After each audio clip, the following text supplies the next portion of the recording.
राधे राधे, हरि बोल, हरे कृष्णा। कैसे हो आप सब? आशा करती हूँ कि आप लोग बहुत ज़्यादा अच्छे होंगे। तो आज का वीडियो बहुत इंपॉर्टेंट होने वाला है। इतने सारे क्वेश्चन मुझे जो भी आए हैं आज तक राधा रानी से जुड़े, क्योंकि थंबनेल देखकर आप समझ गए होंगे कि आज का वीडियो राधा रानी के लिए है स्पेशली। काफ़ी सारे लोग मतलब पूछते हैं मुझसे इतने क्वेश्चन। इस टाइम पे इंस्टा हो या फिर यूट्यूब हो, सिर्फ और सिर्फ राधा से ही जुड़े प्रश्न आते हैं।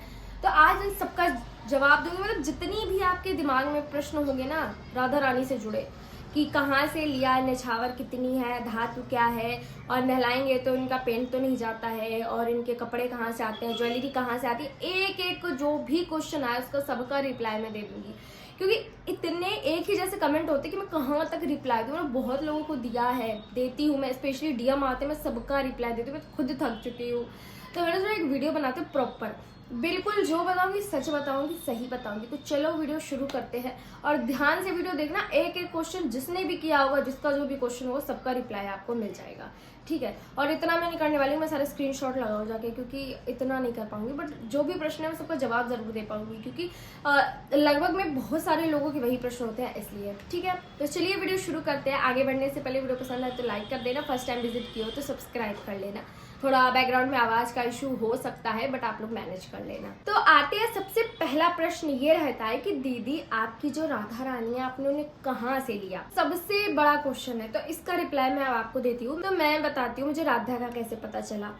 मेरे मन में भाव थे आए कि मुझे राधा रानी लेनी है। ये 2 साल से बाहर चल रहे थे। फिर ऐसा होता है 1-2 महीने मैंने बराबर सर्च किया कि मुझे राधा रानी लेनी है। अब उसका रीजन बताती हूँ मैं राधा रानी लाई कैसे। लड्डू किट्टू छोटे हैं, राधा बड़ी हैं। अब मेरे मन में भाव ये था कि मैंने काफ़ी सारे लोग बताया कि मैं लड्डू किट्टू की प्रॉपर शादी करके लेके आऊँ, और फिर उनकी दुल्हन आए तो 2 राधा रानी आएंगी डेफिनेटली, बाल राधा रानी। तो वो मैं बोल के रखी थी कि जब वो 18 साल के हो जाएंगे मैं तब करूँगी। आप समझ सकते हो 18 साल मतलब बहुत सारा टाइम था। मन में शायद राधा रानी सेवा देना चाहती थी। तो अभी 1-2 साल पहले से मेरे मन में इतनी ज़्यादा हुड़क लगने लगी कि यार मुझे राधा रानी चाहिए। पता नहीं कहाँ से मेरे मन में सेवा का भाव आ गया। तो मेरे मन में जैसे हम लड्डू गोपाल की सेवा करते हैं ना बाल रूप में, वैसे ही मैं राधा रानी की सेवा कर सकती हूँ बाल रूप में। जब मैं लड्डू किट्टू के लिए राधा रानी लाऊंगी तो वो बड़े भाव से सेवा करूंगी, किशोरावस्था की सेवा करने का प्रयास करूंगी। तो मुझे अभी बाल रूप में सेवा देनी थी कि एक बेटी की तरह मैं रख पाऊँ। तो मैंने बिहारी जी से बहुत प्रार्थना करी कि प्यारे मुझे एक लाली के रूप में राधा रानी का सेवा करने का मौका चाहिए, प्लीज़ आप कुछ करो। क्योंकि मुझे पता है लड्डू गोपाल तुम्हें तब मिलेंगे जब राधा रानी प्रसन्न होंगे, और राधा रानी तब मिलेंगे जब बिहारी जी प्रसन्न होंगे। बहुत ज़्यादा मैंने प्रार्थना करी। फिर एकदम से वो जो हुड़क थी ना कि मुझे चाहिए, वो बढ़ गई। 2-3 महीने मैं सच बता रही हूँ, आई थिंक कोई ऐसा दिन नहीं जाता जब मैं सर्च नहीं करती, क्योंकि मुझे समझ ही नहीं आ रहा था मैं कहाँ पे ढूंढूं, क्या चीज़ें सही होती है। मैंने बहुत देखा कि किस टाइप की राधा रानी लेना सही होता है, कौन सी धातु सही होती है, कहाँ मिलेंगी, प्राइस क्या है। और सबसे बड़ा डर ये कि ऑनलाइन पता नहीं वो कैसी मिलेंगी। मतलब बहुत ज़्यादा डर था कि सही निकलेंगी, नहीं निकलेंगी, अगर नहीं हुआ या पैसे चलेगा, वो नहीं आई तो क्या होगा। मतलब बहुत सारी चीज़ें मन में, बहुत सारे कश्मकश थे। फिर क्या हुआ कि मैं ऐसे सर्च कर रही थी रैंडम, तो मैंने हर टाइप की मतलब देखे, अलग अलग सब कुछ देख डाला। तो फिर उसके बाद मैंने क्या किया कि इंस्टा पे और यूट्यूब पे दोनों पे सर्च करना स्टार्ट किया। मैंने 4-5 नंबर इकट्ठे करे, क्योंकि बड़े पेजेस होते हैं तो रिप्लाई जल्दी आएगा नहीं, क्योंकि उनके पास ढेरों क्वेश्चंस होते हैं, ढेरों लोग पूछते हैं कि प्राइस और ये सारी चीज़ें। फिर मैंने कहा क्या करते हैं, मैंने कहा कि एक काम करते हैं, सब पे मैसेज करते हैं। तो 5 से 6 नंबर होंगे जिस पे मैंने मैसेज कर डाला राधा रानी से, मतलब आपके पास राधा रानी मिल जाएंगी। फिर क्या होता है, रिप्लाई नहीं आया, 1 दिन नहीं आया, 2 दिन नहीं आया। मेरे को लगा यार मुझे चाहिए। मैंने इंस्टा पे कम से कम 5 से 6-7 पेज पे ऐसे कर डाला, कमेंट करी कि कहीं से रिप्लाई तो आएगा। सडनली 2 लोगों का रिप्लाई आता है मेरे पास कि हाँ हमारे पास राधा रानी है। फिर मैंने उनको फोटो भेजा, ठीक है। तो दोनों में से जो, और दोनों कौन थे मुझे ये भी नहीं याद है, मतलब दोनों कौन से पेज थे या नंबर थे मुझे नहीं याद है। तो एक ने निछावर ज़्यादा बताई, एक ने निछावर कम बताई। अब मेरा ये था कि मेरा बजट जिस हिसाब से था मुझे उस हिसाब से लेना था, और दूसरी बात सेम चीज़ थी। बस मुझे लगा कि जब निछावर ज़्यादा है तो क्या करें। फिर मैं सोच रही हूँ कि दोनों की ही ज़्यादा है, मेरे लिए मैं कैसे ले पाऊंगी। बहुत सारी मन में चीज़ें चल रही थी, पर यह था कि लेना तो है। मैंने अपनी बहुत सारी सेविंग्स करके रखी थी कि मुझे लेना है चाहे मैं जैसे लूँ। तो मैंने क्या किया कि मेरे मन में ऐसी छवि बसी थी कि मुझे ऐसी ऐसी राधा रानी लेनी है। अभी राधे के जैसे काफ़ी राधा रानी मिलेंगी, बट पहले ऐसा तो था नहीं। तो फिर मतलब जब मैंने लिया उस टाइम पर नहीं थी, आई थिंक बहुत कम होंगी। तो मेरे मन में छवि थी, मैंने उनको बता दिया कि देखो ऐसे ऐसा मुझे चाहिए। तो उन्होंने राधा जैसी राधा रानी थी उनकी फ़ोटो भेजी मेरे पास। मैंने देखा, मैंने कहा यही चाहिए मुझे, यही सेम। और मैं इतनी खुश थी कि मैं आपको बता नहीं सकती हूँ कि मतलब ये आंखों में मेरे आंसू आ गए थे। मैं अभी भी मैं याद कर लेती हूँ। तो फिर हुआ क्या कि उन्होंने मुझे फोटो भेजी। मैंने कहा हाँ मुझे यही वाली राधा रानी चाहिए। उस टाइम पे मुझे तो निछावर जितनी रहने वाली मुझे कोई फर्क नहीं पड़ता। मैंने सारी चीज़ें जांच पड़ताल करी तो मैंने डन कर दिया कि मुझे यही वाली राधा रानी चाहिए। तो उन्होंने ये बोला कि उनके पास ऐसी राधा रानी होती नहीं है स्पेशली, तो जिस कस्टमर की जैसी इच्छा रहती है कि हमें ऐसा कराना है वैसा कराना, आप अपने अकॉर्डिंग जैसा जो चीज़ें कराना चाहती है हमें बता दीजिए, हम आपके लिए इनको रेडी करवा देंगे। तो मैंने कहा ठीक है। फिर मैंने उनको सारी बातें जो मैंने सोच के रखा था, जितना की कलर और ये सारी चीज़ें, मैंने उनको सब बता दिया। तो फिर जब मैंने उन्हें बताया तो उन्होंने बोला कि 15 से 20 दिन इनको रेडी होने में लगेगा एंड उसके बाद से 7 दिन आप रख लो कम से कम। तो मैंने कहा ठीक है। कहाँ से लिया मुझे याद नहीं है, उसका 2 रीजन है। पेज कोई ज्यादा बड़ा नहीं था, मतलब मैंने सारे पेज पे किया था, मतलब जितने मुझे लगे कि हाँ यहाँ हो सकता है। तो जहाँ से मैंने लिया कोई बड़ा पेज नहीं था, उनकी नॉर्मल शॉप है वृंदावन में, मुझे ये पता है। तो पेज ज़्यादा बड़ा नहीं था, ज़्यादा फेमस नहीं था, इसलिए मुझे नहीं याद है। और एक चीज़ और थी कि मेरे पास नंबर था, क्योंकि मेरा फ़ोन रिसेट हो गया तो इस वजह से मुझे नंबर नहीं मिला ना याद है, तो मैं नहीं भी मेंशन कर सकती हूँ। लेकिन मैं आपको इतनी हेल्प कर सकती हूँ कि आप लोग इंस्टा पे जाके सर्च करो लड्डू गोपाल या लड्डू गोपाल की ड्रेस, इस तरीके से तो पेज आएंगे ना। तो इसमें जो बड़े बड़े पेज हैं आप उन पर सर्च करो और उनमें ढूंढो। मैं यही करती थी, पूरे दिन मैं ढूंढती रहती थी। तो ज़्यादा से ज़्यादा सर्च करो तो आपको अपने आप राधा रानी शायद वहाँ पे कहीं दिख जाए, नहीं तो लोगों के पास मैसेज करो। तो देखो टाइम लगता है, मेरा भी नहीं आया, मुझे 2 से 3 महीने में सारी चीज़ें डन करने में लग गए, बट आपको मिल जाएंगी। मेरे पास तो राधा का फोटो भी नहीं था, तो लोगों के पास तो फोटो भी है कि हमें ऐसी राधा रानी चाहिए। ठीक है, तो ये तो हो गया कि राधा रानी मैंने कैसे ली, कहाँ से ली, वो सारी चीज़ें। अब आते हैं हम नेक्स्ट बात मैं आपको बताती हूँ कि जो निछावर रहती है, जो भी निछावर रहती है उसका आधा 50% आपको पहले जमा करना पड़ता है। ऑर्डर जब भी आप कर रहे हो ना तो वहाँ पे आपको 50% रुपए देने पड़ेंगे।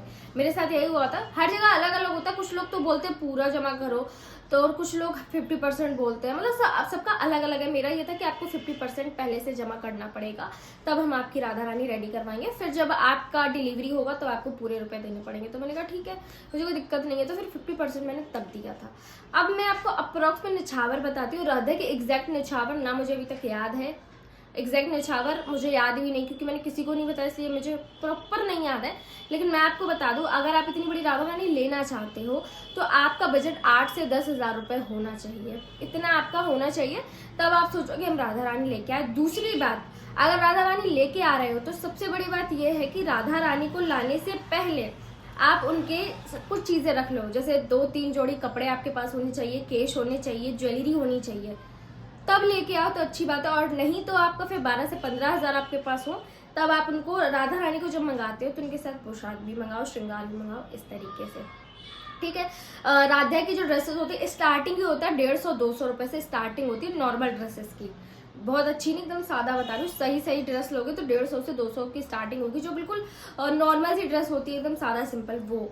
तो ये बजट हमेशा ध्यान में रखो। मैं क्या करती थी, 300 में लड्डू किट्टू का पूरा श्रृंगार आ जाता है, कपड़ों सहित आ जाता था। मतलब नॉर्मल अगर लोगों तो 60-70-80 की ड्रेस पड़ती थी, तो 300 रुपये 300-350 में ये लोग रेडी हो जाते थे। और यहाँ पे राधा की जो ड्रेस है वो अकेली अगर हम थोड़ा अच्छा खरीदते हैं तो 300 से 400 में एक ड्रेस आती है राधा की। ठीक है, तो इसका ध्यान रखो कि देखा देखी में ये नहीं कि मुझे भी राधा रानी ऐसी लेनी है। पहले अपना बजट बना लो कि हाँ ये सारी चीजें हम कर पाएंगे। राधा के जो केश आए थे वो 350 रुपए के थे। ये मैं इसलिए बता रही हूँ क्योंकि आप लोग समझो कि अगर हम पहले इतना कर पाए, इतनी सेवा दे पाए तो लो। ये नहीं ले लिया फिर आपने इनकी पूरी लेथन कर दी, वो बिल्कुल भी मत करना। सेवा कर रहे हो तो भाव से करो। जब अपना सारा सेटअप कर लो उसके बाद, क्योंकि जब राधा के आने से पहले मैंने राधा के लिए कपड़े कुछ 1-2 जोड़ी ऑर्डर करे थे, केश आ गए थे, ज्वेलरी आ गई थी, उसके बाद मैंने राधा को लिया था। नहीं, आई थिंक 4 ड्रेसेस या 3 ड्रेसेस राधा के लिए मैंने बनवाई थी। उसके बाद ज्वेलरी, केश जब सब आ गया था मेरे पास, तब एंड में राधा आई थी, क्योंकि मैं नहीं चाहती थी कि वो आए फिर मैं वेट करूँ कि अभी हमारे यहाँ ये नहीं मिल रहा, वो नहीं मिल रहा। सारी चीज़ें इकट्ठी कर लो अपना, उसके बाद कोशिश करो कि आप लेके आओ। अगर बिहारी जी के आशीर्वाद से आपके पास इतना पैसा है तो फिर आप बाद में भी ले लो तो कोई फर्क नहीं पड़ता है। लेकिन हाँ, इतनी व्यवस्थाएं बनानी पड़ेंगी। बाल जो थे वो 350 के थे, करली हेयर जो थे वो 500 से 600 में मिलते हैं। और जो कि हम मुझे मिल नहीं पाए थे एक्चुअली में, तो इसलिए मेरे पास है नहीं। लेकिन मैं बता रही हूँ कि इतना बजट खर्चा भी लगता है इन चीज़ों में, तो डेफिनेटली आप ले रहे हो, श्रृंगार करने का शौक है, तो पहले आपका बजट उतना होना चाहिए। ये अप्रॉक्स में मैंने निछावर बता दिया कि हाँ आपके पास 8 से 10 हज़ार तक होने चाहिए, फिर आप सोचो कि हमें इतनी बड़ी राधा रानी लेनी है, ठीक है। अब इसके बाद अगला जो क्वेश्चन आता है वो ये आता है कि दीदी आप राधा रानी के कपड़े कहाँ से लेती हो और श्रृंगार कहाँ से लेती हो, ठीक है। तो कपड़े राधा के जो है वो वृंदावन से भी आ जाते हैं, ठीक है। हमारे लोकल मार्केट में तो नहीं मिलते हैं, बट जैसे आसपास के एरिया जो हमारे अच्छे सिटीज़ है तो मैं वहाँ से लेके आ जाती हूँ। कुछ कपड़े ऐसे होते हैं जो मैं बना भी लेती हूँ। अभी तो रिसेंटली में आप लोग जो देख रहे हो वो सारे मैं ही बना रही हूँ, तो मैं बना भी लेती हूँ, लोकल मार्केट से भी आ जाते हैं। बट ऑनलाइन मैंने आज तक की राधा के लिए कपड़े नहीं लिए हैं। लड्डू की टुकड़े मैंने बहुत सारी शॉपिंग करी, बट राधा के लिए नहीं करी है। तो इस तरीके से राधा की जो सेवा होती है वो चलती है, ठीक है। बात करें ज्वेलरी की, ज्वेलरी मैं बना भी लेती हूँ, और ज्वेलरी तो लोकल मार्केट में भी मिल जाती है। कुछ चीज़ें नहीं मिलती है, जैसे चंद्रिका वगैरह नहीं मिल पाती है, बड़ी छोटी वो भी मिल जाती हैं, तो वो मैं सारी चीज़ें बना लेती हूँ, ठीक है। तो इस तरीके से राधा की चीज़ें आती रहती। कुछ चीज़ें मैं मीशो से भी मंगा लेती हूँ, मीशो पे भी मिल जाता है। तो इस तरीके से राधा की जो चीज़ें होती है मैं जगह जगह पे सर्च करती रहती हूँ, बहजी कैशों से मिल जाती है। उसके बाद क्वेश्चन था कि दीदी आप राधा रानी को रोज़ नहलाती हो क्या, और रोज़ नहलाती हो तो उनका पेंट नहीं छूटेगा अगर हम राधा रानी ले रहे तो। अब मैं आपको ये बात बताती हूँ, राधा को मैं रोज़ नहलाती हूँ। कभी कदार ऐसा होता है एक दिन छूट जाता है, जैसे अभी गर्मी का भी टाइम है, तो राधा अगर एसी में रहती है प्रॉपर, तो मुझे लगता है कि वो ठंडी होती है, उनको पकड़ो वो ठंडी मिलेगी, तो मुझे लगता है इनको गर्मी नहीं लग रही, तो शायद कभी ऐसा हो जाता है। अब ऐसा अभी मैं रोज़ ही नहलाती हूँ, कभी ऐसा हो जाए बाई चांस कि मैं राधा को ना नहलाऊँ, लेकिन मैं रोज़ नहलाती हूँ। बट नहलाती हूँ कैसे, जैसे लड्डू गोपाल होते हैं हम ना उनको पूरा रगड़ के रख देते हैं, आपने वो नहीं करना है। आपने अगर राधा रानी है तो ऊपर से पानी डालना होता है, आंखों पे ऐसे हाथ रखते हो और पानी डाल देते हैं, या आप पूरा ऐसे बॉडी पे पानी डाल दो, फिर हल्के से फेस को पोंछ दो। तो इसमें आपने रगड़ना नहीं है, बस इस चीज़ का ध्यान रखना है, ना कपड़े से रगड़ना है ना हाथ से रगड़ना है। आपने नॉर्मल पानी डाल दो और हल्के से एक मतलब बहुत ही सॉफ्ट कपड़ा लेना होता है, और कॉटन से हम ऐसे टैप टैप करके पूरी बॉडी को पोंछते हैं। दूसरा ऑप्शन ये होता है कि आप स्पंज बात करा सकते हो। एक कपड़े को गीला करो, चाहे गर्मी हो चाहे सर्दी हो। गर्मियों में ठंडा पानी जो मतलब नॉर्मल ताज़ा पानी आता है ना, उससे एकदम निचोड़ लो और पूरे बॉडी को ऐसे टैप टैप कर दो, तो उससे कलर पेंट कुछ नहीं जाता। एक चीज़ मैं यहाँ पे ज़रूर मेंशन करूँगी कि काफ़ी सारे ऐसे मतलब अगर जब आप पता करोगे ना जाके, तो जैसे पेजेस होते हैं, तो उन पेज पे ना आप ये डन कर लो कि इनका पेंट जाएगा या नहीं, क्योंकि कुछ लोग गारंटी लेते हैं कि नहीं जाएगा, कुछ लोग मतलब ऐसे नॉर्मल बोल देते हैं कि जा भी सकता है, नहीं भी, वो आप पे डिपेंड करता है।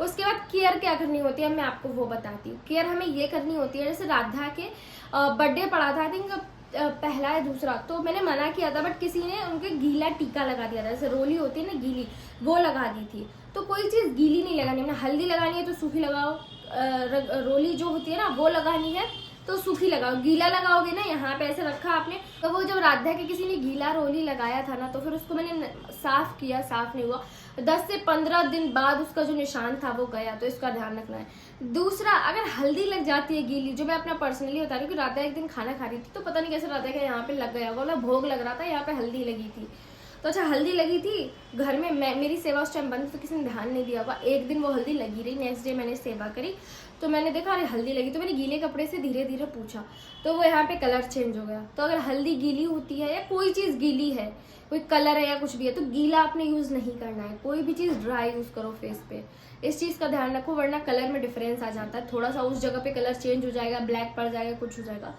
छोटी छोटी चीज़ें हैं जो बहुत ज़रूरी होती है ध्यान रखने को, बाकी ऐसी कोई इंपॉर्टेंट सेवा नहीं होती है, बस थोड़ा केयर से रखना पड़ता है।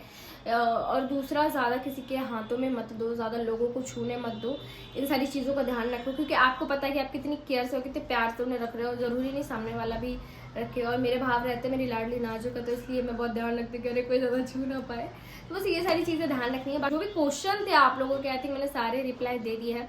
बाकी अगर आप कुछ भी रह जाते हैं तो इकट्ठे करो क्वेश्चन, मैं फिर एक वीडियो बना दूंगी, ठीक है। तो आई होप आज का वीडियो हेल्पफुल रहा हो आप लोगों के लिए। वीडियो पसंद आए तो लाइक कर लेना, चैनल पे रहे तो सब्सक्राइब कर लेना। मिलते हैं अगली वीडियो में। राधे राधे, हरि बोल, हरे कृष्णा।